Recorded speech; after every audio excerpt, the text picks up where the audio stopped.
Hi friends, நம்ம என்ன பார்க்க போகிறோம்னா ஒரு 5 சென்டில் அமைச்ச வீட்டு மாதிரி தான் பார்க்குறோம். இது எங்கே இருக்குதுன்னு பார்த்தீங்கன்னா கன்னியாகுமரி மாவட்டம் நாகர்கோவிலுக்கு அடுத்த பீச் ரோடு. செட்டிகுளத்துலேருந்து 2 கிலோமீட்டரில் பீச் ரோடு அடுத்த அல்போன்சா ஸ்கூல். இந்த தெரியுது பாருங்கள், இதுதான் அல்போன்சா ஸ்கூல். இதுக்கு நியர் பேக் சைடில் தான் இந்த இடம் அமைஞ்சிருக்குது. இது ஒரு மேற்கு திசை பார்த்து அமைஞ்ச மனை. சுற்றிலும் வீடுகள் அமைஞ்ச ஏரியா தான். ஒரு 25 அடி ரோடு வசதியோடு இருக்குது. 30 அடி பாதையோடு அமைஞ்சிருக்குது. இந்த பாருங்க, இதான் இடம் 5 சென்ட். இது அப்ரூவல் மனை. சுற்றிலும் பெரிய பெரிய வீடுகள் அமைந்த ஏரியாவில் தான் இருக்குது. இது உங்களுக்கு தெரிஞ்சவங்களுக்கு யாருக்கா வேணும்னா நீங்கள் க்ரீன் குளோபல் ப்ரொமோட்டர்ஸை கான்டாக்ட் பண்ணுங்கள்.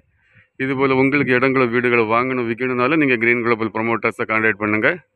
நம்ம சேனலில் ஃபஸ்ட் டைம் பார்க்குறவங்க நம்ம சேனலை சப்ஸ்கிரைப் பண்ணுங்கள். உங்கள் ஃப்ரெண்ட்ஸ் அண்ட் ஃபேமிலி ஷேர் பண்ணுங்கள், லைக் பண்ணுங்கள். தேங்க்ஸ் ஃபார் வாட்சிங் க்ரீன் குளோபல் ப்ரொமோட்டர்ஸ். இதுக்கு அவங்க கேட்குற வேலை சென்ட்டுக்கு 16 லட்ச ரூபா கேட்குறாங்க. வேலையை பேசி கொஞ்சம் குறைச்சி வாங்கி தரலாம். தேங்க்ஸ் ஃபார் வாட்சிங்